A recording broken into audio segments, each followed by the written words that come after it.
let's go, yeah, here we go. Thank you. So at Uplands, what you'd see is not the entire site would be developed. You would have, I'm going to say about a third of the site would be occupied by things like restroom building and impervious surface.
Good afternoon. Welcome to Committee of the Whole for Tuesday, June 18.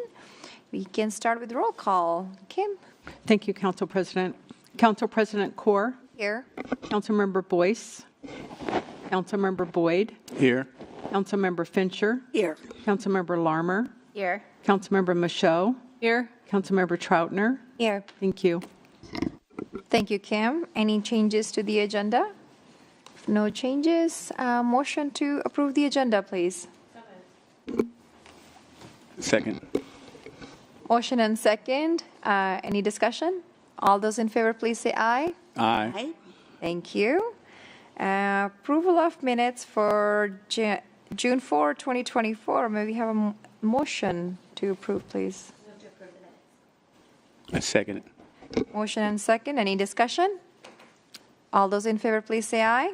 Aye. Motion passes. Approval of minutes. Payment of bills. Madam Chair, I move to approve the bills. Second. I second it. Sorry. Motion and second. All those in favor, please say aye. Aye. Thank you. All right, next up, we have Parks. Councilmember Michaud. Thank you, Madam President. We have 2 items tonight. Up first, we have Terry Youngman here to talk about the Canyon Ridge lighting. Welcome. To discuss the Canyon Ridge Middle School multi-use sports field lighting project. There we go. So the Canyon Ridge Middle School, this is the former teen center site where we ran our program for many, many years before the school district had to convert that facility back into a middle school because of increasing demands from population growth. They just recently constructed a new sports field at this location. This is a picture of the completed project.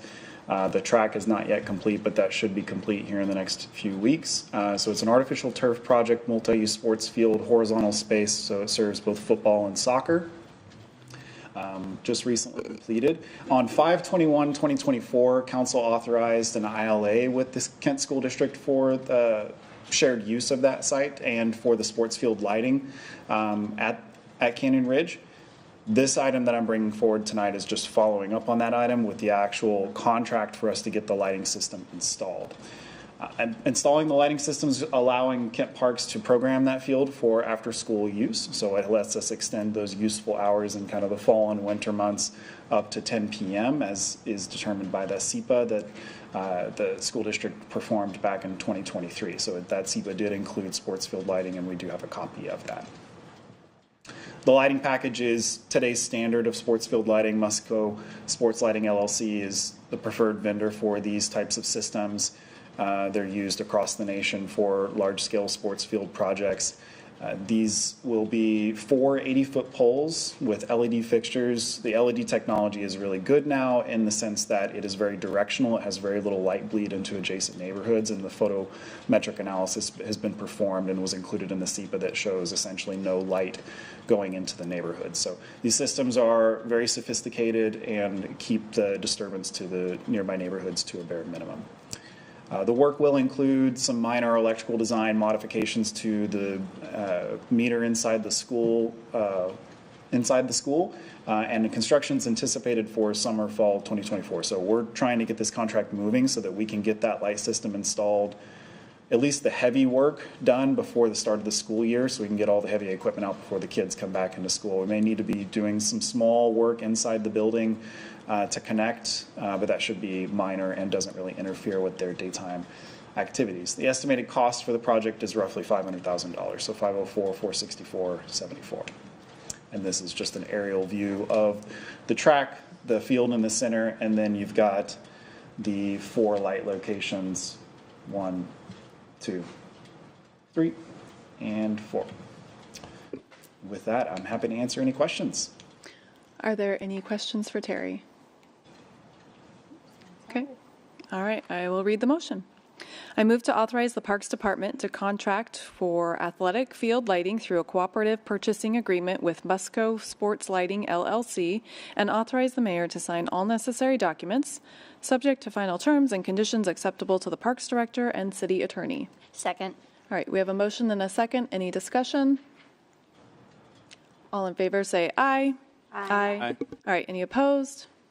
Motion passes. All right, thanks so much, Terry. Okay, up next we have Lori Guilfoyle. Good afternoon, council members. Thank you for having us today. 1590, House Bill 1590 was approved for sales tax 0.1%. And we have some unallocated funds that we would like to allocate toward youth mental health services. So we're bringing a contract forward for Kent Youth and Family Services for school-based mental health services. It'll increase to have one additional full-time FTE in Kent schools to provide in school, and then during the summer, they'll be able to continue services when school is out and also work with our Parks Department during camps, art therapy, and other kinds of programs to keep young people engaged during the summer. So the contract request is for $122,500, and we're seeking authorization for signature for that. Any questions for Lori? Go ahead, Council President. Thank you, Councilmember Michaud. Thank you, Lori. A quick question about how that program runs. Is it that person is rotating among schools, or how is that service provided? Yeah, so Kent Youth and Family is in a number of schools already, so they will look to see where the gap is and where the needs of students are. The fortunate thing we've learned recently is that Kent Youth and Family in the fall will be bringing 10 new interns in, 2 Spanish-speaking interns, and we know that at least some of those interns will be working under this project. So instead of having one staff person that goes multiple places, there could be staff and interns that are at different schools. That will actually be determined by the school and Kent Youth and Family. Okay. All right, thank you. Any other questions? Okay. All right. I will read the motion. I move to authorize mayor, I think there's a word missing there. I move to authorize the mayor to sign the consultant services agreement with Kent Youth and Family Services, subject to the final terms and conditions acceptable to the Parks Director and City Attorney. Second. All right. I have a motion and a second. Is there any discussion? Councilmember Troutner. Thank you, Madam Chair. First of all, Lori, thank you for bringing this forward. As a member of the Drug Free Coalition, we have 2 counselors that sit on our board that are from Kent Youth and Family Services, and we talk about all of the good work that they're doing and the fact that they will get to have someone there this summer, and I think it's very important. So glad to support this. Thank you. Any other comments? Okay. We have a motion and a second. Oh, Councilmember Fincher? I was just going to add on to that. We know that because, well, since the pandemic, our numbers among youth who have been impacted, who are suffering from mental health and mental illness, has just skyrocketed. And so this is very much needed. So I'm glad to see this. Then I'd like to talk to you about what other organizations in the community we might also might look at. Comment back? Yeah, go ahead. I'm happy to have that conversation. And we did work with the school district to identify a number of organizations. And in working with the school district, we found it easiest to go with one that they're currently contracting with. Instead of having to go out, they would have to go out to a RFP and create a MOU to have a new staff person in the school. So we went with the way to do that. And we do have a couple of organizations we're going to continue to talk to, but happy to hear about others also. Thank you. All right. Any other comments? No? Okay. All right. I have a motion and a second, and we discussed it. Now we need to vote. All right. All in favor, say aye. Aye. Any opposed? All right. Motion passes. Thanks so much, Lori. All right. Back to you, Council President. Thank you, Councilmember Michaud. Thank you, Lori. And next up, we have Public Works, Councilmember Fincher. We have 2 items, and Tony Donati is going to handle both of those to talk about litter pickup and basically trash. Yes, all right. Thank you, Council Chair and Council members. Pleasure to be here with you all this afternoon. My name is Tony Donati. I'm the Conservation Coordinator here in the Public Works Department. Today, I'm requesting Council authorize 2 goods and services agreements with Totem Logistics. The first one is for on-call cleanup services on city-owned property owned and maintained by the Public Works Department. And then the second one is for litter cleanup and disposal services along right-of-way routes throughout the city. So two separate contracts, same contractor. So I'll talk about the first one. As we know, there are problems with growing numbers of unauthorized dumping and encampments on city-owned property. When our operations team finds these encampments or illegal dumping occurs, they have to evaluate it and remove it as soon as possible so more trash doesn't accumulate. If what they find is considered manageable, then they'll go out and take care of it right away. If deemed unmanageable, they will, and it's too large, meaning it may take up too much of their time away from other duties, then that's why an on-call contract like this is so important to have in place. So securing an on-call contract like this would allow the affected area to be cleaned up quickly and then allow our teams to continue on with their regular priorities and duties. So this is a map of some current hot spots and recent cleanups that we've had with our current on-call contractor, specifically over on the West Hill, the bottom left there, that's the McSorley Creek wetlands.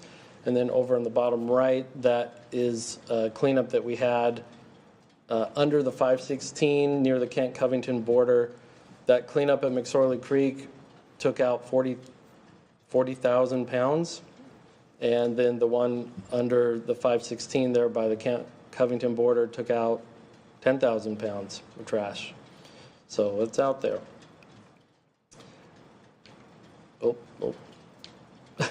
So in April, staff advertised an RFP for this on-call contract, for an on-call contractor.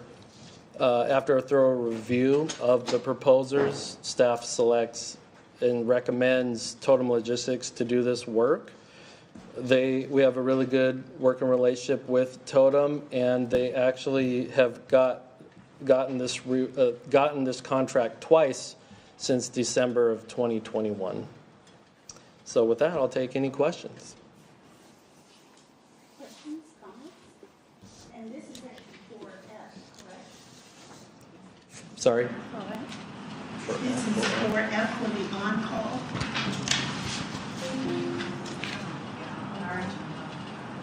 Or E. E. On call. Ready for the question? I move. So F.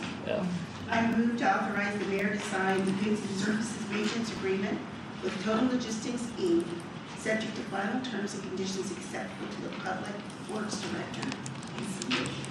Second. It's been moved and seconded. Any questions or comments? Seeing none, all in favor? Aye. All opposed? Now on to the Totem Logistics for on-call services.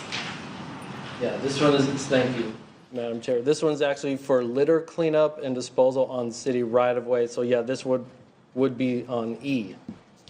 So it's confusing because they're they're very similar, but as you've said, one is for on-call, which is for more of the encampments. This one is for specific litter cleanup and disposal on city right-of-ways, mostly on like sidewalks and streets. Okay, I'm going to pause and ask, because this one then is really the 4E1, so we just did 4F, which I thought we were doing. Yes. So do we need to, is this a different motion? Do we need to go ahead and read 4F? Or what do we do about 4E? And if I was understanding correctly, I think the presentations were mixed up and we went with F first instead of E. We went with the on-call presentation. Yep, that was on-call. So I would recommend that council amend the motion or reconsider the motion, to adopt the F1. Are they the same motion? They're basic. Are they? I think they say one is for on-call services and one is for. I think they're exact They same. don't? Oh. The exact same. Yeah, but the motion is the same. Yeah. Is the motion the same? Okay. So with that clarification, with council understanding, then the one that they just last approved was for the on-call service. Okay. So the one just approved was for the on-call services for F. Now we're going back to 4E. Okay. Apologize for the confusion there. Not a problem. Yes, so moving to the second agreement request, this is for the litter cleanup and disposal services along city right-of-way. In November of 2022, the city and King County exercised its existing ILA and had litter cleaned and removed from 6 right-of-way locations throughout the city. This was a very popular program, and it ran really well and concluded in December of 2023. Since then, the city's solid waste team has been able to perform spot cleanups of these areas when needed. In April, staff advertised an RFP for regular cleanup of now 10 right-of-way routes throughout the city to be cleaned up twice per month. And you can see here on this map, these are the 10 routes, and there may be some additional routes added throughout the contract. So after a thorough review of the proposers, staff again selected Totem Logistics to do this work. And Totem Logistics is currently the city's on-call contractor.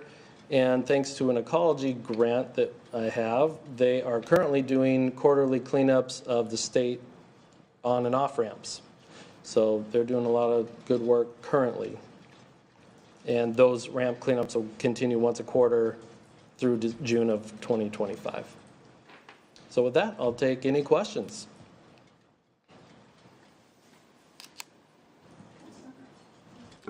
Thank you, Councilmember Fincher. Thank you, Tony. My question is, item we just approved, 4F, says the funding is from Drainage Utility Fund and Department of Ecology grant. The one you're talking about right now, it says it's from ARPA funding, so. Yeah, so this is the American Rescue Plan Okay. federal funding that'll take care of the right-of-way cleanups through December of 26. Thank you. Yes. Thank you for this presentation. So does that mean that we are no longer partnering with the county Correct. for the cleanup? Correct, yeah. Now the city is taking it on ourselves to hire a direct contractor to do this cleanup work. Okay, great, thanks. And the company are Uplift. Uplift Northwest. It was because they had gotten out of that line of work, wasn't it? Or no, go ahead. Okay, yeah, it was because their contract, we had the city had the ILA with King County, and for King County to do the work, they opted to get a third-party cleanup crew to do that. Their contract expired, so now it left us we had the ARPA funds to use the money and take it on ourselves. Any other questions? Just real quick, thank you. The ARPA funding, that goes until 2026, right? Correct. And is that funding gone after that?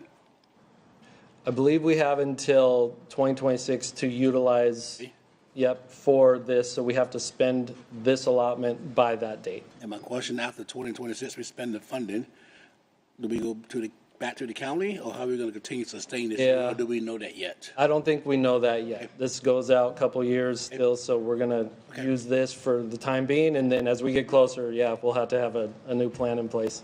Thank you, sir. Anything else?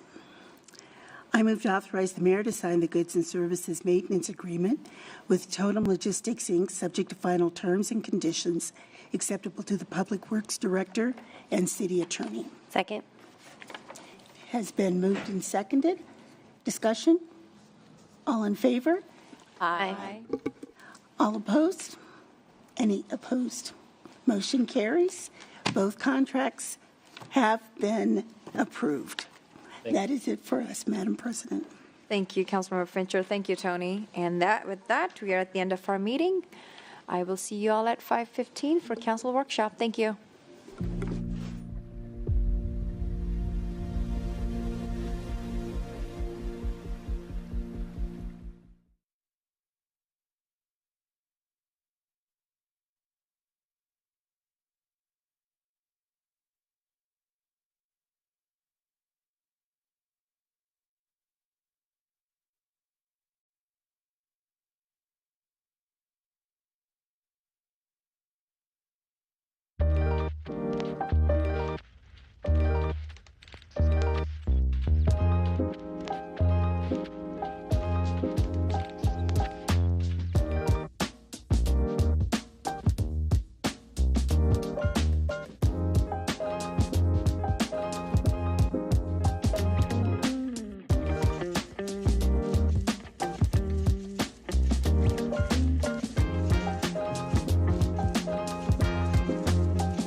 Good afternoon. Welcome to Kansas City Council Workshop for Tuesday, June 18. We have 2 items on our agenda.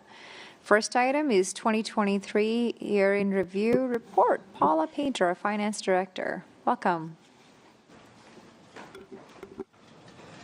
Thank you, President Corr, members of City Council. I'm happy to be here and sharing some good news with you today. We're going to talk about a few different things, but before we get started with that, I do want to take a moment to thank my team. I know so often you get to see my face, you get to see Michelle, but we do have a team of individuals who do work on this budget all year long, Kathleen McConnell and Shane Sorensen, who support Michelle Ferguson in that. So I do want to make sure I recognize them and all of their hard work because they help me to be able to do my job well, and I'm super appreciative of that.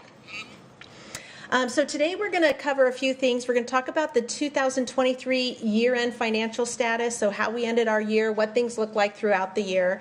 Michelle's going to actually jump up here so you don't have to listen to me talk all night and provide you with an update on the May 2024 financial report. At the council retreat, we were asked to bring forward a general fund forecast. So I'd like to bring that forward, give you an opportunity to see what we're looking at kind of out into the future. We will start by looking a little bit where we've been before we start looking at the future there. And then we're going to talk just a little bit about the 2025-26 biennial budget process. All right. The fund that we tend to talk the most about is the general fund, and that's where we're going to start today.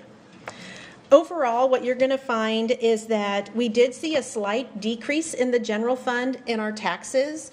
Don't let that alarm you. We actually will go in a deeper dive into taxes. We didn't overall see a decrease in taxes, but if you do recall, in 2023, we shifted how we allocated our taxes out. We took 52.5% of our property tax and put that in the Capital Resources Fund, and then the other revenues like sales tax, utility tax, that were going into the Capital Resources Fund were shifted to the general fund. So that's really what you're seeing here is just the net shift between the revenues moving around. And I'll give you a little bit more information on city taxes overall as we get a little bit further in this presentation. We did see a decrease in licenses and permits, and that decrease is just over $1 million, and that's the result of a reduction of about $105,000 in our cable franchise fees, $134,000 in business license revenue, which I can talk about that. If you ever look at those, you're going to see that some years we collect more, then some years it's less, and it's a timing issue because it crosses years. We did see a decrease in fire permits as well as fire protection systems and development permits. We did have an increase of $104,000 in our water franchise fees. We saw a slight decline in our intergovernmental revenue, and that really is the result of discontinuing the interlocal agreement with Maple Valley for court services. And then fines and forfeitures, those did decrease slightly.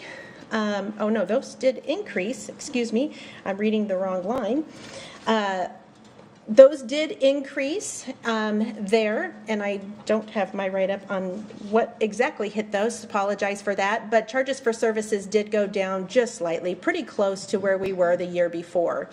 You're going to see a huge increase in interest and miscellaneous, and really that has to do with this thing called fair market value adjustment. So every year at the end of the year, we need to adjust on our books the value of our investments to be what it would be if we sold it on that day. These are not realized losses, but instead they are just a book entry. In 2022, we had seen a fair market value adjustment of negative $2.1 million. This year, we actually saw an increase of $4.8 million. So that's why you're seeing quite the big jump there. When we look at our spending overall, we saw an increase in our salaries and benefits, and a lot of reason for that has to do with, obviously, with COLAs that that employees receive. We also did have some positions that were approved in the general fund. Those positions did come with funding, but still it is an expenditure that we see within the general fund. And then finally, we were able to fill some of those vacant positions that we had outstanding for quite some time. Overall, we did see modest increases in our supplies and equipment and services and allocations. So looking at that, what does this mean? Well, at the end of the year, our general fund balance was $63.9 million. We are, I don't know what, there we go. We are required to have a fund balance of $21.5 million at the end of 2023, so we do have a surplus. It did grow. We're going to talk a little bit more about this as we go through. We do have a general fund forecast in here, but I do want to touch on a few things now that really did play into this. As you recall, back in 2020, we did reductions as we were not sure what COVID was going to mean to us. So we had prepared for a reduction of $15.7 million based on trends in history and also what people believed were going to happen with revenues. Well, what ended up happening, we did those reductions, and then revenues, particularly sales taxes, really skyrocketed and came in really well. We couldn't do our regular programming, so we were able to save in our expenditure budget as well. All of these have led to the place that we are today. So we talked about the general fund, and now we're going to talk about all the other funds rolled together. So we're not going to go into detail on each and every single fund together, but you will see that for all our other funds, taxes did come in more than last year by 6.12%. Licenses and permits, those were just slightly below where they were last year. Our intergovernmental, that is up about 1.65% or $1.65 million or 18%. Really, that is truly a book entry. The ShoWare Center did receive, or the city did receive, on behalf of the ShoWare Center, Shuttered Venue Operating Grant dollars, and we were finally able to recognize the last $2.2 million of that. And so that's why that number is a little bit skewed. We didn't get any more money. It just moved from unearned revenue to actual revenue. Fines and forfeitures increased by $1.5 million, or 33.8%, and $742,000 of that had to do with red light cameras. And as you know, we did roll out more red light cameras last year, so we would expect to have seen that increase. And then $844,000 was increased for seized assets. Again, interest and miscellaneous, that is a huge growth compared to the last year, but all of those really are not real dollars. Just so you do know, what we budget is what we actually intend to receive in interest, not that fair market value adjustment. The expenditures in the other funds, we saw an increase in salaries and benefits of about $4.1 million, or 13.6%, and that had to do with the 4.5% COLA that employees received, as well as filling of vacant positions. We also saw a $5.4 million increase in supplies and equipment. That was due to primarily vehicle purchases. We had $1.6 million in ARPA funds, funded vehicles that were purchased, another $1.58 million in vehicle replacement. So we had collected reserves and we were replacing vehicles we already had, plus an additional $2 million. And that revenue was dollars that support our fleet fund. So these are revenues that go into our fleet fund to be able to maintain the vehicles and have reserves for replacement of those vehicles.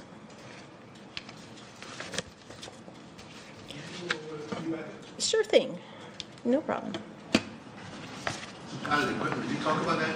Yeah, that was mostly it's all related to, the increase is related to the equipment. So the purchase of vehicles. We had $1.6 million of ARPA dollars that we purchased additional vehicles that was in addition to another $1.6 million for vehicle replacements. And then $2 million, that is revenue from funds who pay into the fleet funds that help support replacement of vehicles and maintenance of the vehicles. That's such a big jump from 2022. That's because I'm assuming we're through. I'm sorry. I'm assuming where we at for buying vehicles and so on? Are we pretty much where we need to be? Or? We have been putting additional dollars towards the purchase of replacement vehicles. The ARPA dollars that we were using were helping us to get caught up on the backlog of vehicles that are old and outdated, really in poor repair that needed to be replaced. So we have been working on doing that. We're not completely caught up with the replacement of those, but we are making some progress. Do you anticipate that being steady again next year, or do you think it's going to level off, or do you know? And if you don't know, I can wait till later. I don't know the answer to that. I know that we're going to have our standard amount budgeted. One of the things to keep in mind that is reflected here in this big jump, we did put some of these vehicles on order in prior years, and those weren't coming in as they were supposed to, so that got shifted and carried over. Thank you, Michelle, for the reminder of that. But I do know that we intend to do our regular replacement. Okay, that makes sense. Thank you. Yeah, I was going to that. No, I was wondering if that was the case. And also, and this is city-wide, right? Police? Correct. Parks, public works? Yes.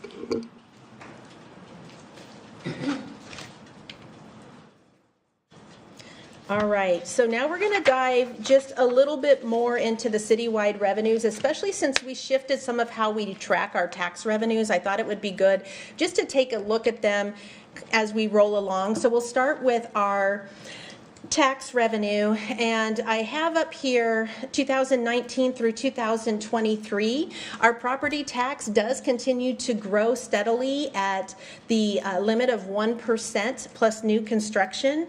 For 2023 compared to 2022, we actually saw an increase of $960,000 or 2.9% increase.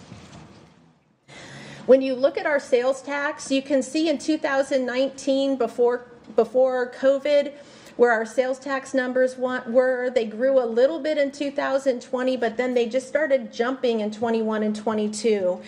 Now you can see for 2023, they have leveled off. We saw an increase of $158,000 or 0.5% in 2023 compared to 2022. When we did the 2024 budget amendment, the mid-biennium budget adjustment, you may recall that we did bump that sales tax budget up by several $million to more closely align with what we're seeing. We're still trying to be conservative in how we're budgeting that because we don't want to be overly eager and then find ourselves in a bad position. But we have made modifications for 2024, so you're not going to see quite the big gap between budget and actual there. Our utility taxes, they have been increasing steadily. For 2023, they increased by $2.5 million compared to 2022, or 7.3%. When we look at the B&O tax, there are 3 bars there that have stars on those. Back in 2018, the City Council adopted a series of rate increases, whether that was for a combination of square footage and gross receipts or one or the other. And each of those stars represents a year that we had that adjustment in the system. Overall, compared to 2022, we received $850,000 more in B&O tax revenue compared to 22. We did see a tremendous drop in our REIT. Both 2022 and 2021 were record years for us when it came to REIT dollars, real estate excise tax dollars. This year we've seen a decline of nearly 55%, almost $5.9 million. This is just a reflection of our market and the high interest rates that are out there right now.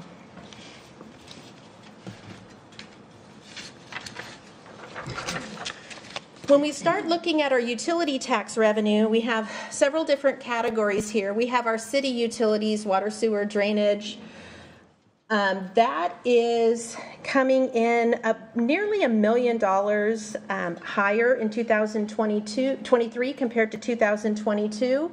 That's 9.1% increase, and that really is a reflection of the cost for services. The tax rate did not change, but the fees did, and so that's correlated there.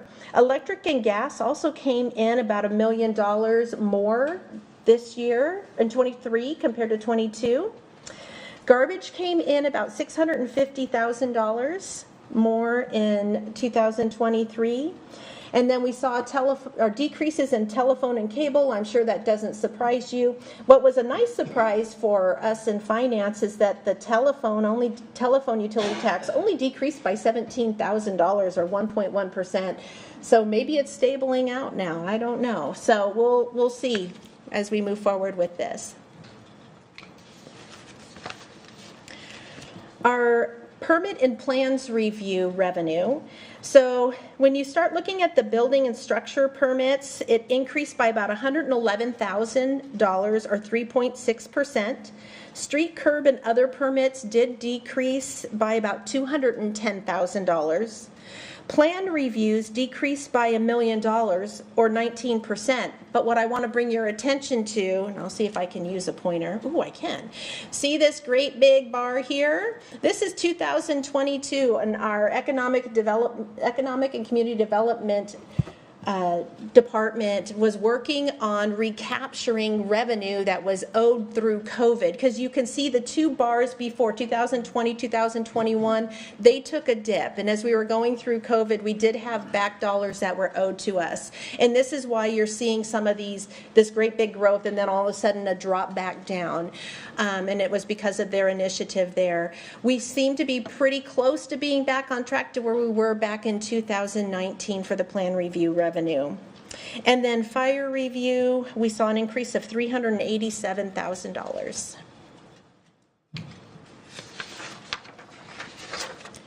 All right, so let's talk a little bit about capital. And I'm going to apologize now. Get your magnifying glasses out. So this is 4 years worth of spending in capital projects. You will probably see repeated capital projects because it doesn't give you the total cost of a project. What it shows you is what did we spend on a project within a specific year. So in 2023, the top 10 projects that we have listed there totaled $17.2 million, and that makes up 44.7% of the total amount spent of $38.4 million. The bar chart above shows you the different areas in which we spent that capital funding, whether it was for streets projects, sewer drainage, parks, water, IT, or other. And other includes things like golf, fleet, and facilities. And so I'd be happy to take any questions about the 2023 year in review right now before I hand it over to Michelle to talk about the May financial report. But I'll always take questions at the end as well. No questions, it seems like. Okay.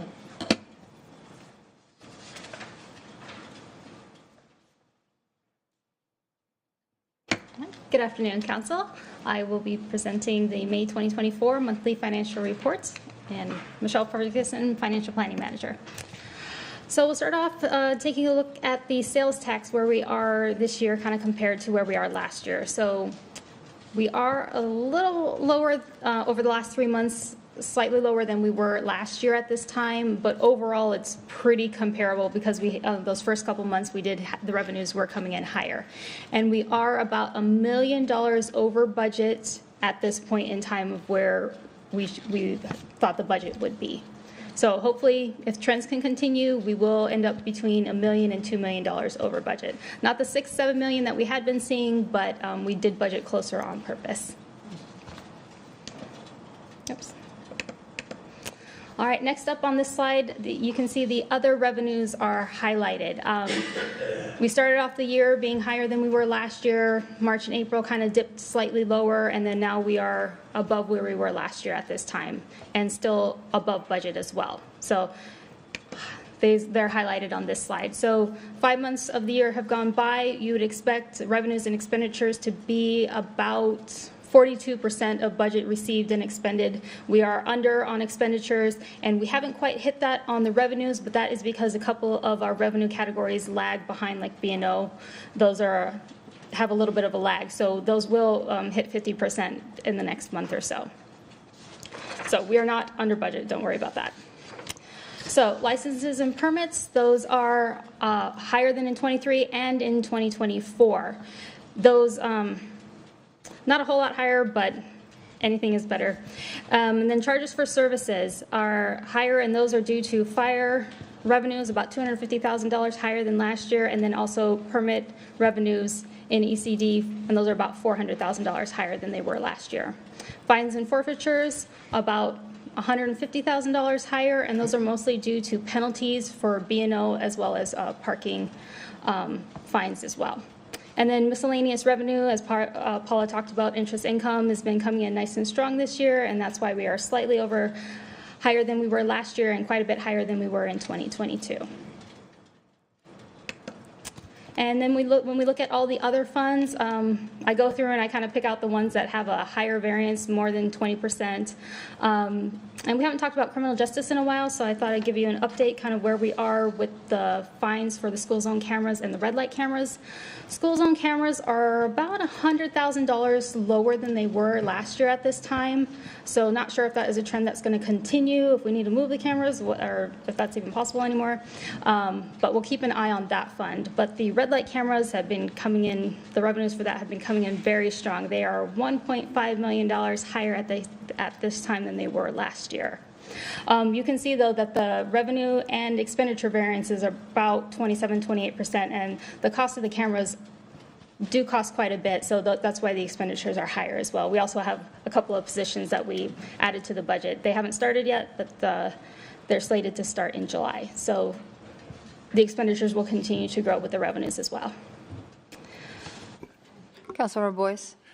Thank you, Madam President. I'm just curious, I know we have pay a fee for the cameras. Have we seen an increase over the years? Is it a modest increase? Because we really don't have no control over what's taking place. Right. They are, we pay about $5,000 a camera per month. So at this time, the cameras at this time last year were about $220,000, and now they're at about $670,000 for those, the cost of the cameras. So they are expensive, but the revenues are covering them more than enough. Yeah, let's hope it don't continue that. Yes, as long as people keep running those red lights. Thank you. On this slide, everything was under that, pretty much everything was under 20% except for fleet, and it was under where we were last year, and that's because of all the vehicles that were purchased last year, so this year there's not as many coming in.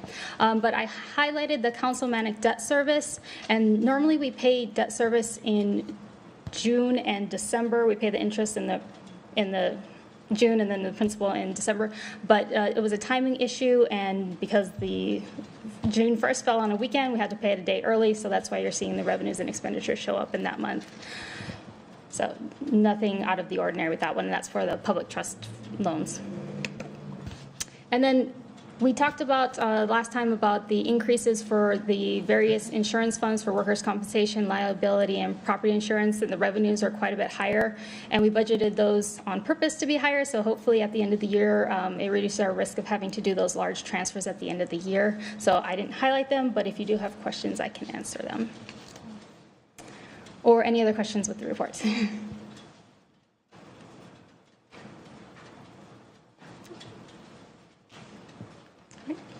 I'll turn it back over to Paula.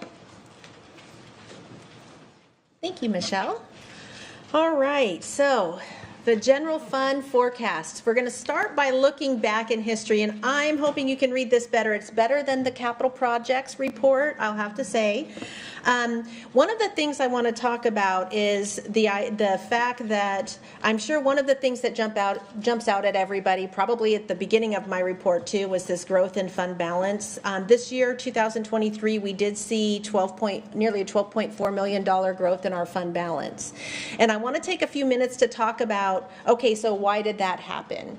So when we budgeted in 2023, we were very conservative with the budgets. We hadn't brought our tax revenue up to what it had been because we kept waiting to see what things were going to be like once COVID ended and people went back to whatever normal is.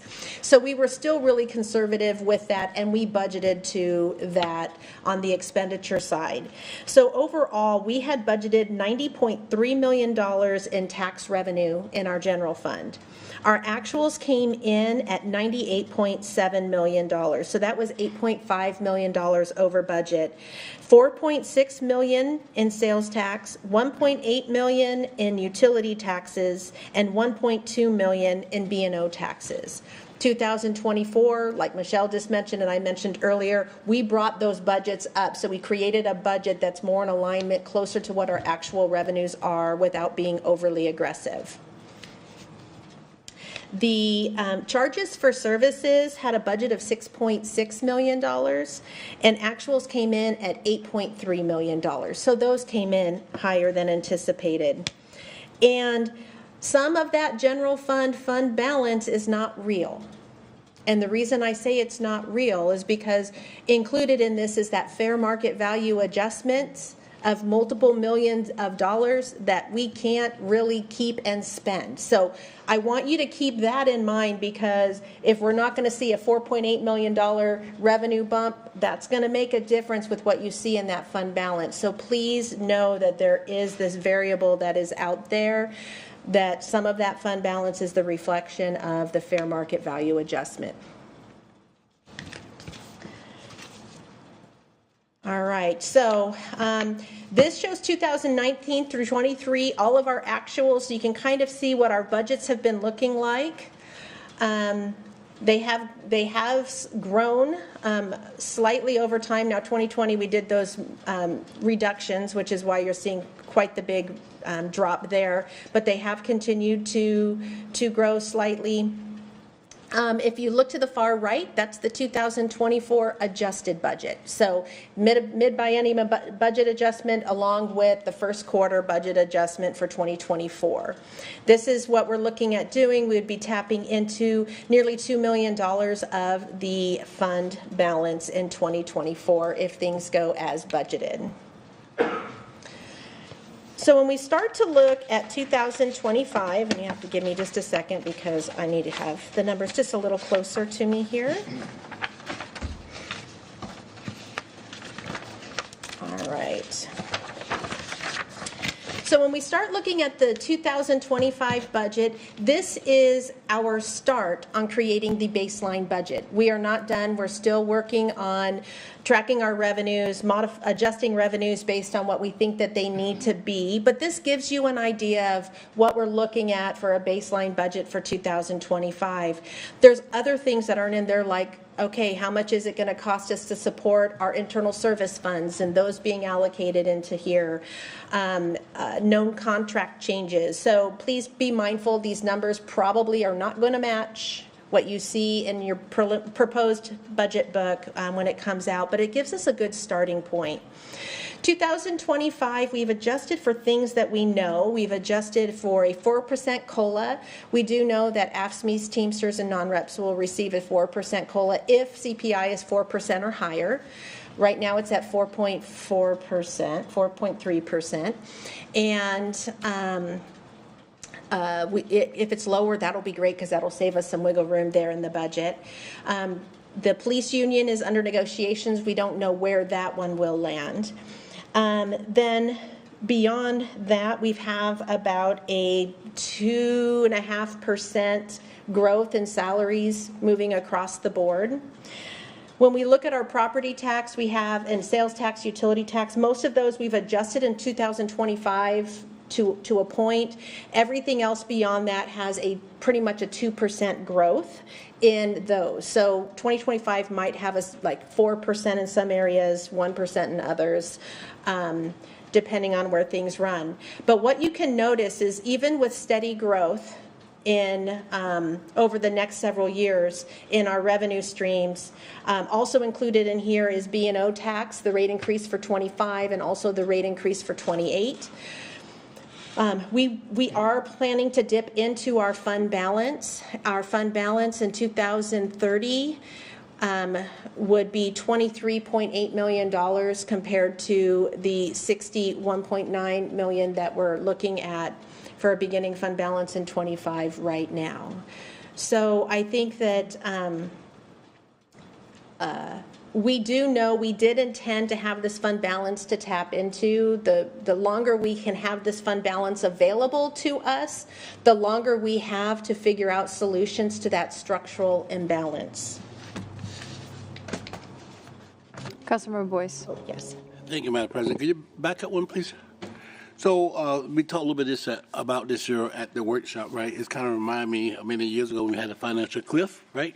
Mm-hmm. So we did kind of prepare and make some adjustment, right? So we can see the train coming, right? So I'm assuming that we have a way to try to get out. I know this is just a proposal. It doesn't count all the forecasting, but I think we probably need to, workshops, whatever, really start talking about what are we going to do because we see the train coming. So yes, absolutely. Absolutely. There's definitely has to be some conversation about what our game plan is going to be moving forward. And there's a lot of different conversations that can be had with that. I do know that there's exploring different revenue options. There's, what programs do we offer? There's all of those conversations that can be had, and they do need to be had. During the 2023 budget process, we did shift 52.5% of our property tax to the capital program. It slows down our capital program, but trying to minimize the risk on our operating side of the house. We've only have 1 year, which this first year really doesn't count because we've just done the split. So I'll be interested to see if this does help us mitigate some of this as we move forward. But again, it's just going to be the matter of timing to really see how that ends up playing out. Councilmember Troutner. Thank you, Madam President. And I think looking at this, obviously there's no wiggle room, and we talk about how important public safety is and the ability to hire more officers. And looking at this, there's absolutely no way that fits into this plan. So I think it's so important as we talk about moving forward next year that having this as a priority in Olympia is really important because there's nothing on here that we can cut to make up for that. So, any other comments? Please continue, Paula. All right, thank you. So let's talk a little bit about the 2025-26 budget. Council Member Boyce just kind of got us started on this structural imbalance. This is something that we've known about, the fiscal cliff that was on the horizon. You guys have talked a lot about the streamlined sales tax and how it went away and came back and went away, but we could not rely on it to support our operations anymore. And so looking at that, we now have SST revenue coming in, but that's going towards our capital, and it's been reducing every year by 20%, and it will end in June of 2026. So we are just about done having that available to us to be able to cover our capital expenditures. We did lose that Panther Lake annexation funding. Again, those are big dollars. I do want to go back a little bit about SST. Our mitigation for SST was $5 million or so, $5.5 million per year. One of the things that I can say about that is that did not fully recapture all the revenue that the city has lost, because when you think about that time back in 2009, we were going through a recession. They took an economy in which numbers were down greatly, and that's what they based our mitigation on. They didn't base it on our history and what we had been experiencing. They based it on a moment of time and had that dollar moving forward. The true impact to City of Kent was well more than $5.5 million a year. We do have the property tax limitation of 1% plus new growth.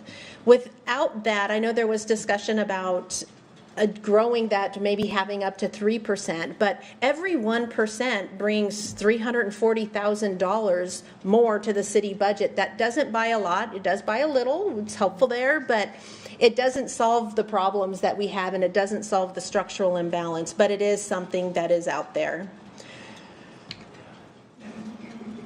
Councilor Lava has Yes. Oh.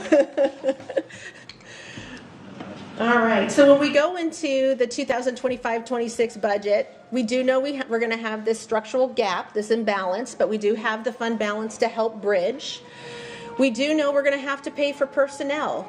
Personnel is a big part of what the city has in costs for its budget, because we provide services to the citizens of Kent. So we do know AFSCME and Teamsters have negotiated contracts capped out at a 4% COLA. Don't know what's going to happen for the Kent Police Officers Association. The other thing we know, which was already touched on, public safety is a big thing, and it's a huge need in our city, and how do we come up with funding to be able to cover that? The other thing that's happening is they are changing the rules surrounding public defenders and wanting to lower the caseload on public defenders. That will have a huge impact to our budget as well. We don't know what that's really going to look like, but it's definitely going to impact us. Garbage removal and cleanup, that seems to be an ongoing need in our community, as well as making sure we can secure our city assets, and unfortunately when they get damaged from vandals, having to go out and repair them. So we have to have dollars around to be able to handle that. And I can't say how many times we've had conversations about insurance funds, and it seems like those conversations aren't ending yet. I really want to go through a budget cycle where I can say we don't need to transfer any more money out of the general fund to the insurance funds, but we're not there yet. But that's another thing that's on our horizon of how do we make sure that we can keep those funds solid.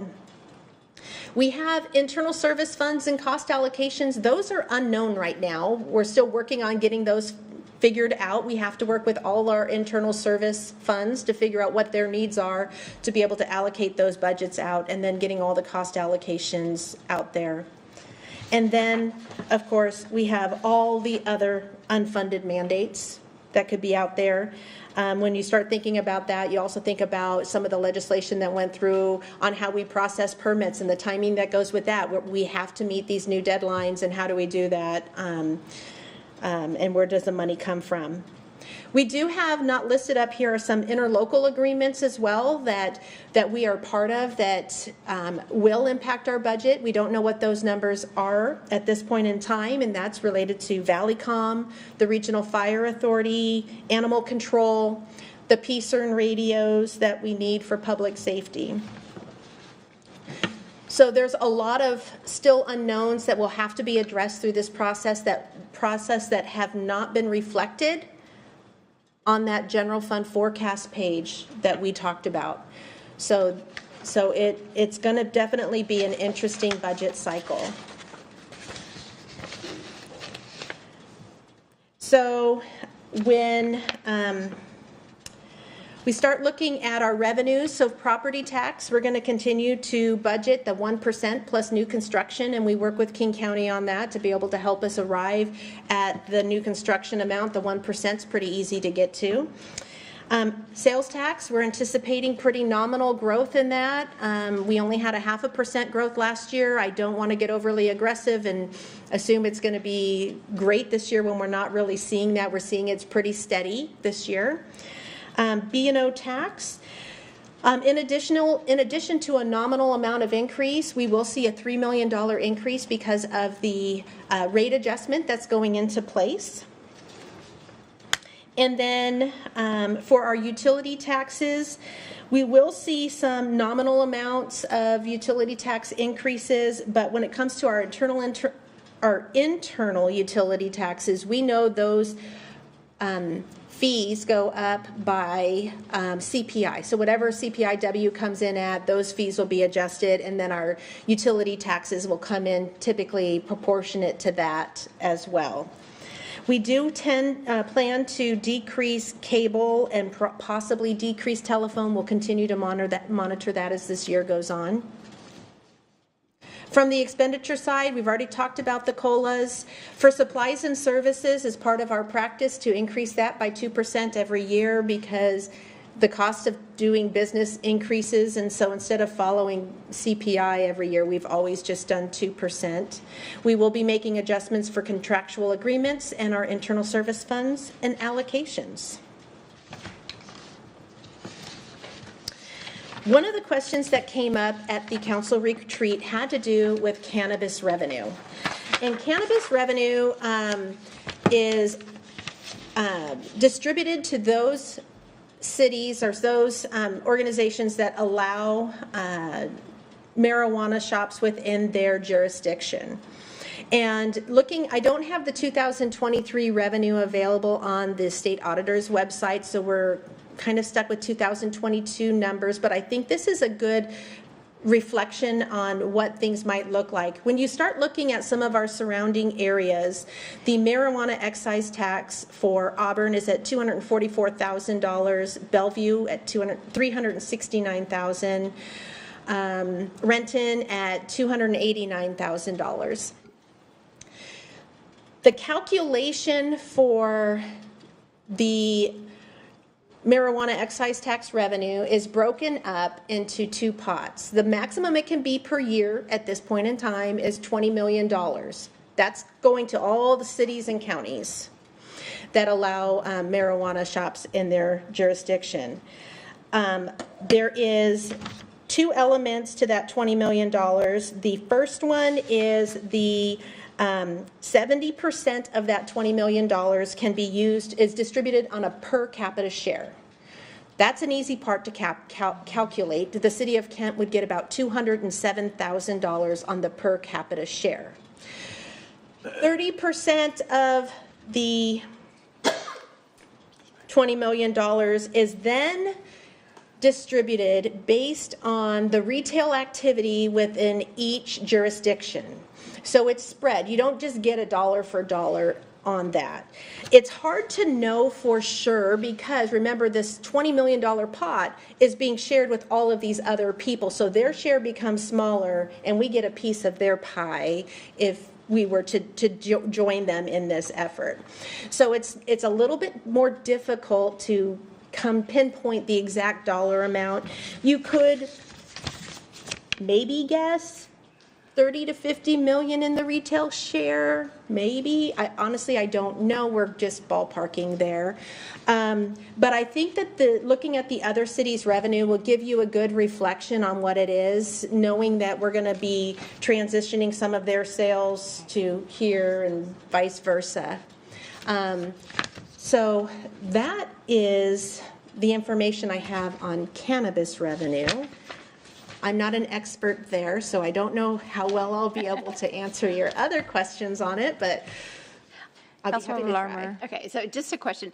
Now, we also have a moratorium on wholesale and packaging in the Valley. This does not include any of that revenue from wholesale.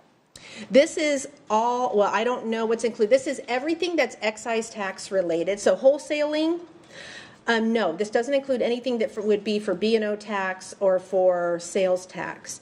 Okay. It becomes difficult to know because we don't know what other business would have been in place of a marijuana business if and what they would be generating. So it's hard to know what the difference is between the sales tax of one versus the other because you don't know who would be there in its place. But we're also saying, like right now, a packaging or distributor could not. We have a moratorium on that in the Valley, and that's not counted in this. That's correct. Okay, thank you.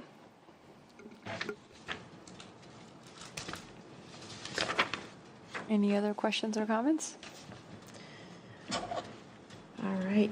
I feel like I have given you guys a lot of information. I'm happy to take questions now, if you guys have any. Thank you, Paula. Yeah, that was a lot of information. Kind of gives us an idea on where we are and what to look forward to and what we all need to work on. So it looks like Councilmember Boyce has a comment.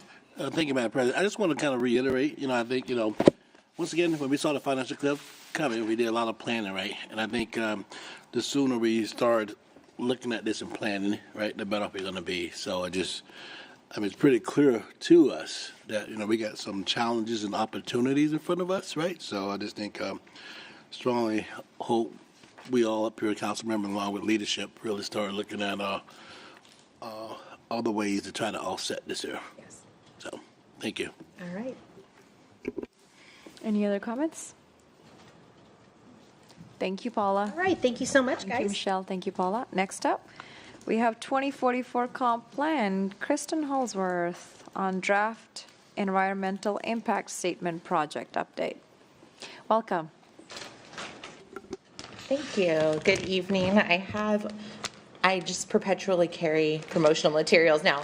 So if anyone is going to anything and would like postcards or pens to distribute, if you're out at community events, I have them here. I can see you after workshop. But that was my reminder of carry the bag to remind that plug. Good evening. It's so good to be with you all tonight. Happy summer. I'm here because last week was a huge milestone for this project. Not only did we release the draft environmental impact statement, we also got about $200,000 worth of deliverables off to Commerce for reimbursements for grant purposes. So if you see a long range planner or Kurt and they look a little bit tired, buy them a coffee because we've been working really hard. So tonight we're going to talk a little bit about what is in this draft environmental impact statement. I'm going to call it a DEIS for short, or the draft study. And we're going to recap just what is SEPA, why are we talking about this policy, Environmental Policy Act.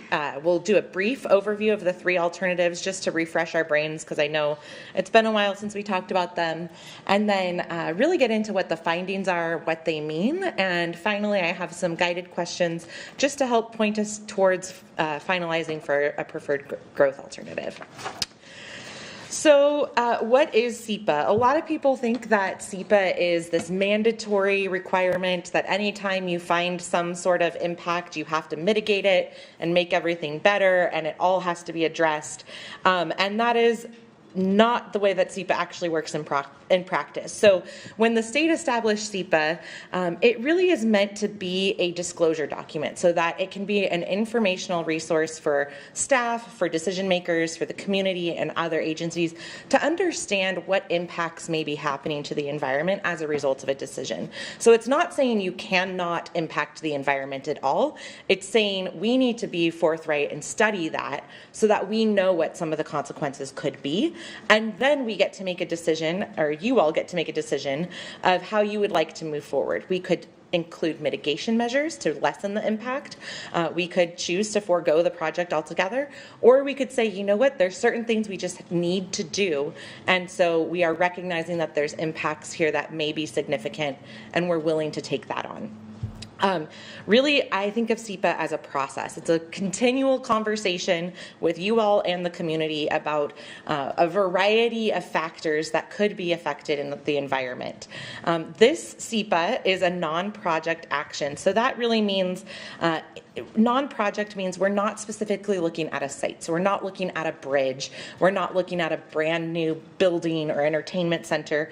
We're looking more generally at a government action that could then influence future development standards or controls on property and the environment. So non-project SEPA includes comprehensive plans, transportation plans. All of our code updates go through this non-project analysis.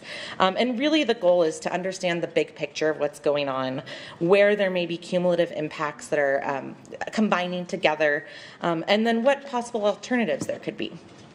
One of the great things about doing this, so it is a very expensive study with a lot of technical experts that know things that I cannot even pretend to know about very specific sciences. But by doing this, we are gaining a lot of benefit for future economic development and infill in our cities. So there's a SEPA categorical exemption. So we'll be bringing an ordinance to you all at the conclusion of this process with the comprehensive plan, which basically says, yes, we have studied these alternatives. We've selected the preferred one, and we are saying that future housing, whether it's detached or mixed-use projects or multifamily projects, as long as there's housing involved and our development is consistent, not asking for any variances or any kind of wild exceptions to our current development standards that we implement as part of the comprehensive plan, that development then gets to use what we as a city funded for this study and doesn't have to do their own separate studies and analysis. So it is a tool for housing implementation.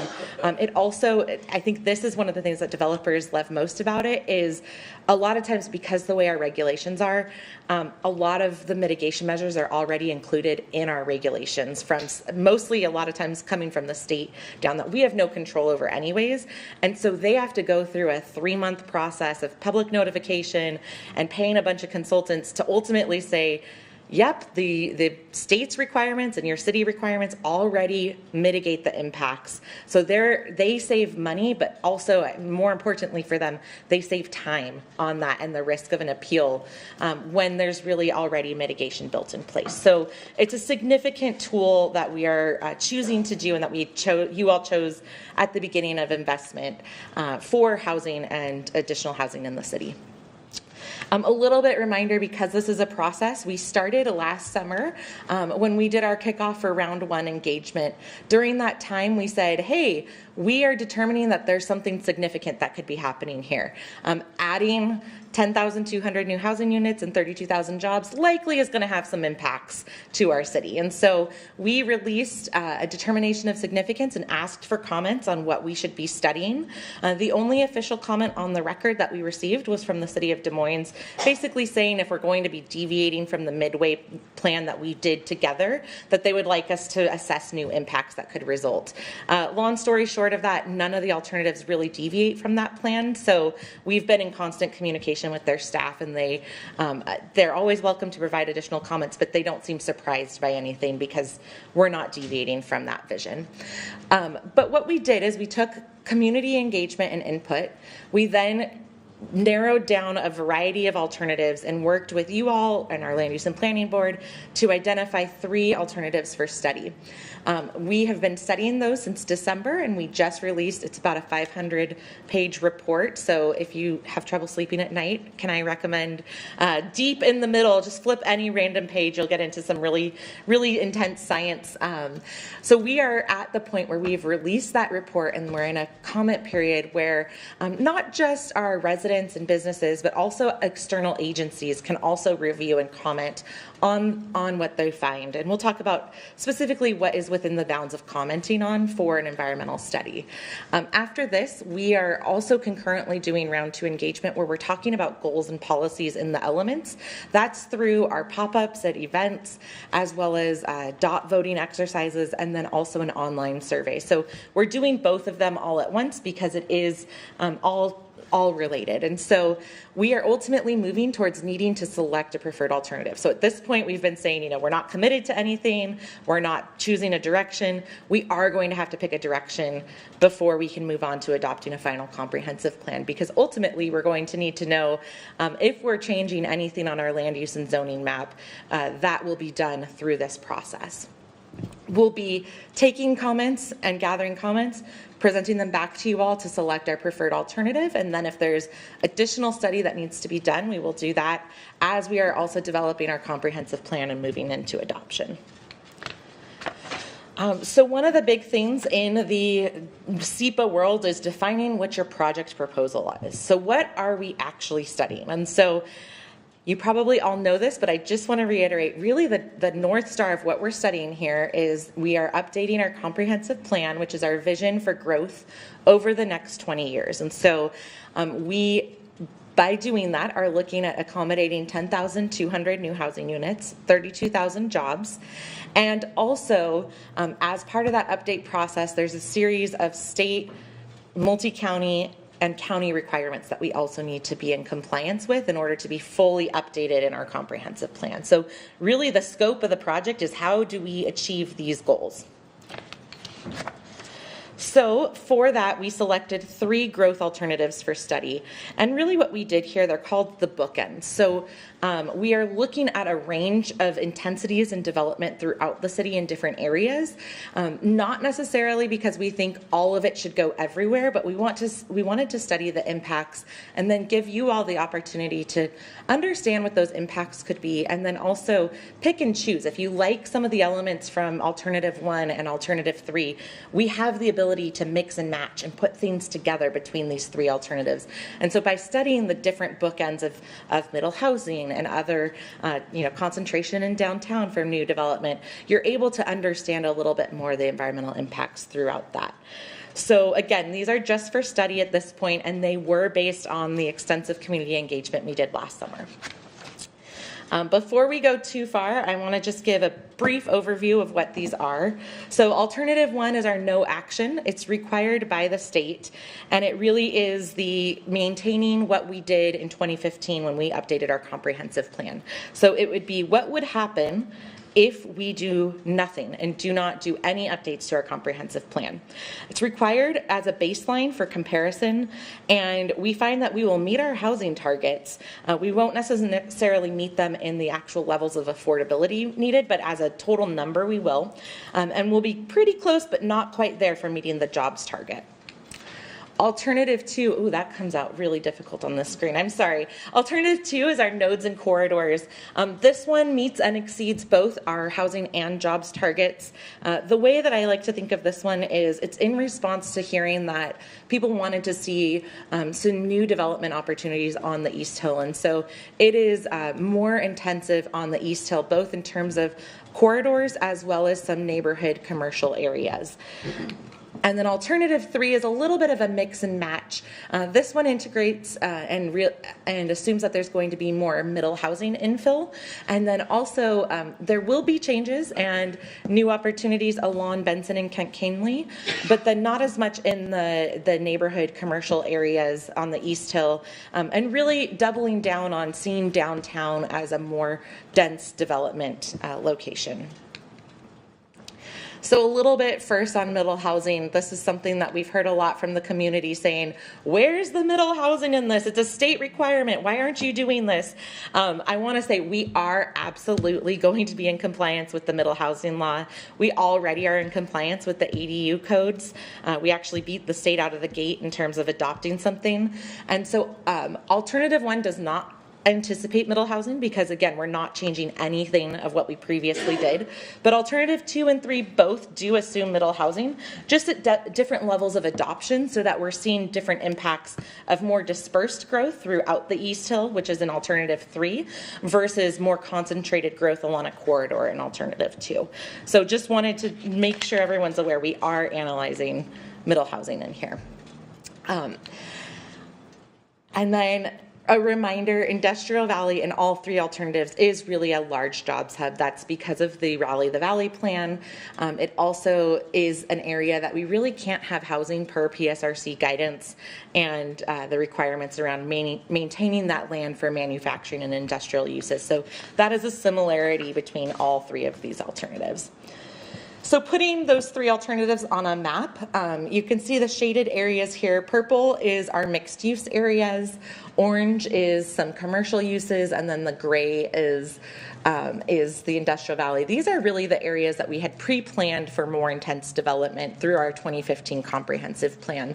There is commercial and mixed use already existing along Benson in some of these areas, but it's not necessarily slated for a more intense concentrated planning effort. So we didn't have any sub-area or corridor plans under our 2015 comprehensive plan. So for Alternative 2, we see on the East Hill, new things are popping up. So we see Canyon, Benson, and Kent Canely with really more intentional development, especially at some key intersections.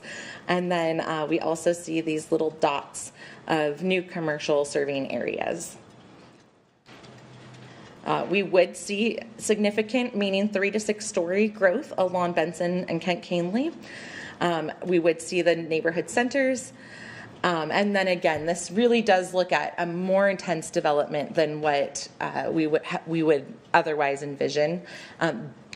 And when we look at alternative 3, we still have that corridor. So still envisioning it's more on the scale of 2 to 4 stories instead of 3 to 6. We remove those commercial corridors that are around the traditionally lower density neighborhoods. And the big thing is we do anticipate through this greater redevelopment, since jobs and housing won't be as intense along Benson and Kent Canley, that growth would be redistributed and realized in downtown in the Industrial Valley. This alternative also anticipates middle housing throughout all of the area, not just on the East Hill, but also on the West Hill for middle housing development at about a 3% turnover for realizing 3 units per lot instead of 1 unit per lot. And it's weird because we go from per lot to per acre transitions. And then as we are closer to light rail, it anticipates a 10% turnover for 6 units per lot for those single family lots that are much closer to light rail. I'm sorry, high capacity transit. So BRT and Sounder and other stations. So again, this is just a 2 to 4 story redevelopment. And our downtown. So moving into our EIS, we studied 14 different environmental topics in different chapters. Some of those topics have subtopics. So when we talk about public services, we actually have parks, police services, fire, and schools included in that. So it gets a little bit wonky in terms of we have some sub-chapters, but this is truly a multi-department and multi-agency effort. We did talk with over 15 different groups to outside of the city to also anticipate and move forward on our analysis. Something I want to say right now is when we do a DEIS, we are determining a threshold of significance. And so that threshold determination is set by the subject matter experts and by our consultants. So they worked closely with city staff to say whether they think something would raise to what we would consider a significant impact. Some things like transportation have a little bit more established level of service metrics. So you've seen LOS A, B, C, kind of those are established metrics. Some don't. And so we have worked together as consultants and projects team to identify those thresholds. And so when we're evaluating against those thresholds. And really the main goal is, can we defend that if someone challenges us in court? And so really that was a lot of conversation and discussion of what are other cities doing and researching, and then also saying what makes sense for Kent. Big news here is that just because something rises to the level of a significant impact doesn't mean it's necessarily bad. And the way that I say this is, if I were to tell you 10,200 new people are all going, or new housing units are all going to move downtown, but don't worry about it, nothing's going to change, you would laugh at me. You would say, okay, so next time you need to come to me for any capital improvements or anything, like you said there's going to be no impact. That's just not true, right? And so again, the purpose of an environmental impact statement is to disclose where there may likely be impacts. We can have impacts. It's not a matter of saying we can't. It's just identifying the areas where we may need to do either additional planning efforts, and that could be for our utilities or capital projects, or we may need to let other agencies or schools or someone else know that concentrating growth in certain areas or adding growth in certain areas may result in impacts. So the one that has the most significant impacts is actually the no action alternative. And that is really because it assumes that growth is going to happen to us and we're not necessarily being responsive. So that's not actually a huge surprise. Some jurisdictions have wildly different scenarios. We really tried to tune our growth alternatives that we were looking at into what we thought could be somewhat realistic to start with. So high level is the no action alternative leads to more significant impacts than if we plan growth in alternative 2 or alternative 3. So no action is alternative 1, our action alternatives are 2 and 3. I'll get into this a little bit, but the potentially significant mitigation identified is where there were identifications of yeah, there could be some potential impacts here, but we don't actually know what the full scale is, because you may be able to do some planning efforts that would truly mitigate it to not be super significant, but we don't know at this point. And so there is a little bit of a gray area here. So I'm going to go through just high level of what these mean, and in terms of what they studied. There is a summary chapter. It's still not very short. It's about 30 to 40 pages, but it has a really nice table that explains the policies that were analyzed, the different types of services that were analyzed, and then the impacts that would be common to all alternatives versus the different alternatives in a table. And so if you have questions on that, I'm happy to walk through it in more detail. Feel free to give me a call.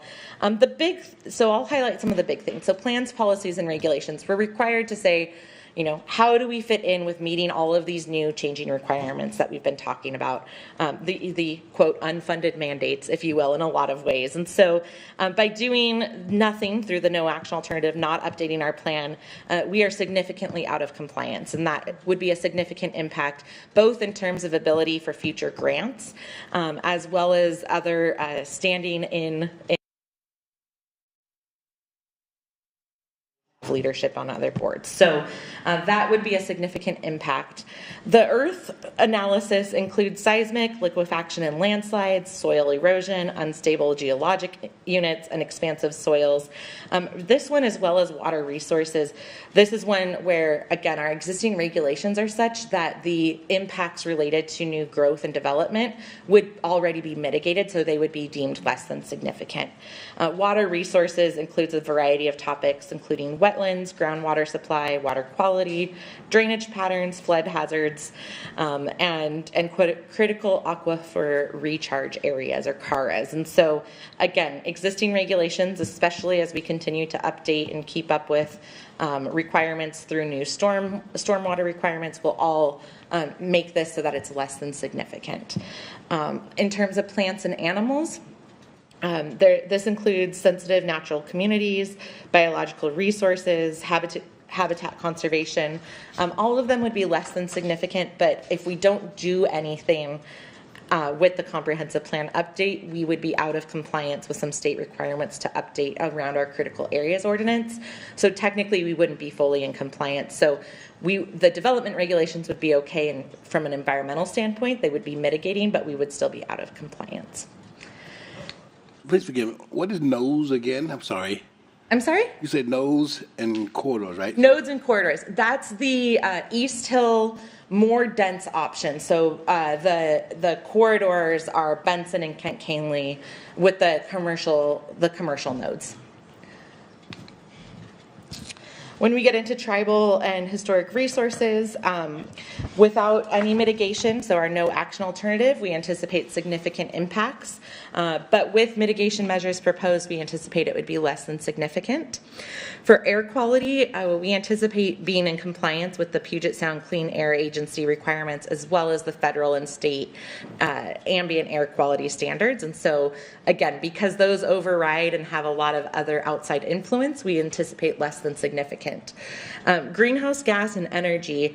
So this is really interesting. So any alternative, we would automatically have substantially less greenhouse gas emissions as an entire city compared to our 2018 baseline in terms of total emissions as well as emissions per capita.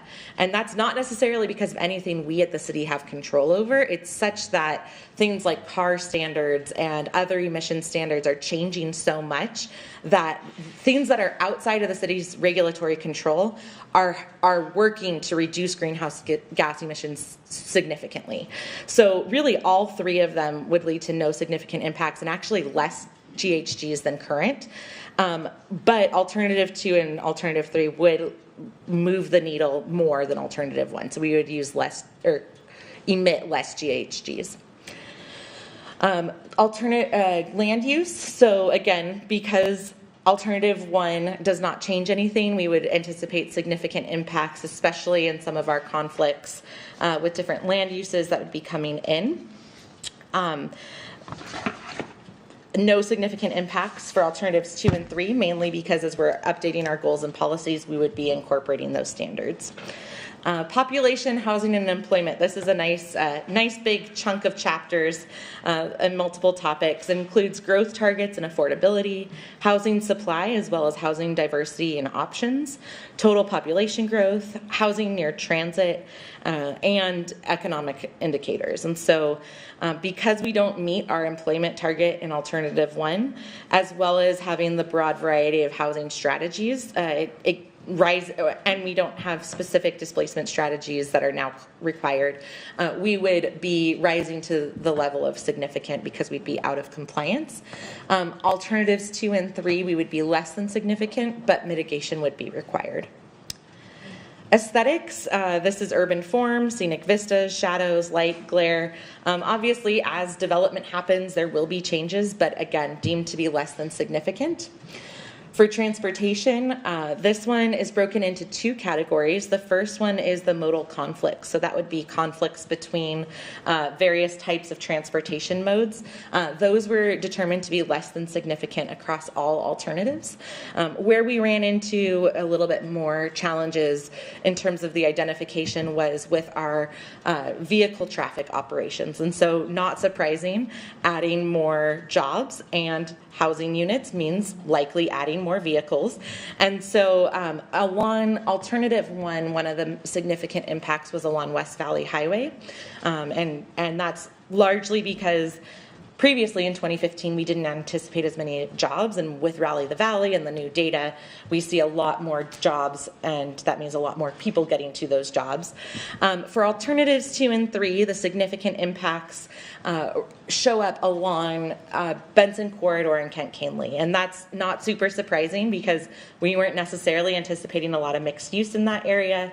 So as we talked with transportation and our transportation group, mitigation is recommended here, and we don't know what the full effect of that mitigation would be if we could fully address and bring back the level of service. Some of them are really barely on the cusp of falling into a significant impact, but we have already anticipated that there'd be a significant impact, and Public Works and Economic Development have received a grant to do the Benson Corridor study to plan specifically around transportation and development in that area.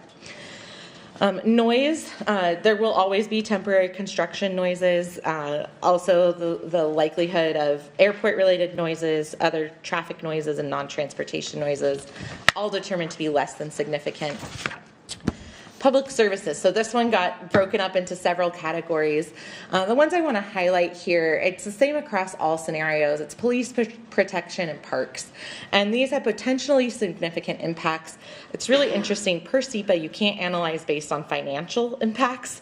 It's only based on the environment. But for services such as this, they're directly related to the finances. And so with police specifically, we're already operating at a deficit of officers per capita. And so if we don't find those resources, the effects will continue to compound, which could lead to significant impacts.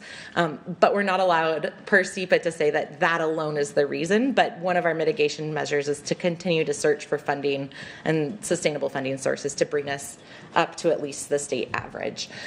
Parks, they anticipate, they will continually do their park planning and evaluation of their impact fees. But as time goes on, land is going to be developed, and that makes it a lot less available for a large park system. And so there's a potentially significant impact there in terms of just the ability to acquire land for larger park development. We did meet with schools. Kent School District specifically was not very concerned about development along the East Hill part. They cited that they have a lot of surplus properties. In terms of utilities, we did an analysis again, and all of these were considered less than significant impacts. Not to say we won't need to continue to do planning and evaluation efforts for sure, but that it is within the realm of feasibility and possibility as long as we continue those efforts. So that's a whirlwind of, it's 14 plus another 4 plus another 5 of analysis of these impacts. I wanted just to give you a high level of kind of where we're at. I would say, in my professional opinion, there's not necessarily a clear winner of we should definitely go for alternative 2 or definitely go for alternative 3 based on this environmental impact study. Alternative 1 is not in compliance. So one of the questions we wanted to get from you tonight is, are we okay removing that from our consideration? I see thumbs up. Okay. As we go into alternative 2 and 3, we'll want to have more conversations with you all. I think there's some financial conversations as well of how we as a city choose to invest in resources for seeing and incentivizing development that may affect alternative 2 versus alternative 3, or again, a combination of them. So EIS is available on the project website as well as several locations throughout the city. We have several ways to comment. Comments need to be focused on the environmental study itself. So they need to focus on the adequacy and the accuracy of the conclusions that are drawn, not that someone hates the option that's provided. If you have that, that is a policy question, and we encourage the public to still let us know. It's just not part of the EIS. We do have an online survey. We're out in the community to talk more broadly policy, but for people that really want to talk about environmental impacts, this is your route to become a party of record. Next steps, we discussed this at the beginning, we'll be moving forward. I did have some questions for you all. Number 1, we got answered. I'm going to skip to number 4. Is there additional information you need in order to help you select the preferred alternative? Granted, we will be doing community feedback and providing that back to you, but anything else that you have on your mind of like, this hasn't been answered yet? Councilmember Troutner. Thank you. Thank you, Madam President. I don't think right now I don't need additional information. I just want to say this has been helpful, especially seeing all of these different impacts and comparing the plans. I think that every time you bring something new to us, it gets us a little bit further. So thank you for your hard work. Councilmember Boyce. Thank you, Madam President. Same thing, no additional information. Alternative 1 definitely out. Definitely more information, but I slightly lean towards alternative 3. But I know there's more work need to be done mainly because of the transit core, right? So, but I think you had gave us enough here to, as we go forward between alternative 2 or 3 or a combination of both, I think we'll be able to come to some resolution. So you are phenomenal. So thank you very much. I really appreciate you. Thank you so much. Any other comments or questions? And I want to say thank you, Kristen. You do an amazing job. And I lean towards actually alternative 2 because it meets the jobs and our housing numbers. But then again, there's more work to be done and more information. So we'll compromise with combination. Yeah, so we'll have that conversation. But thank you so much for all the work you do and all the information you provide us. And we appreciate you. Thank you. Yeah. With that, if there's no other questions, I think we're at the end of our meeting. All right, thank you so much. And if public has any feedback to provide, they can connect with Kristen or go on engage.kentwa.gov/futurekent. Thank you. Great. All right. Thank you so much. We are adjourned.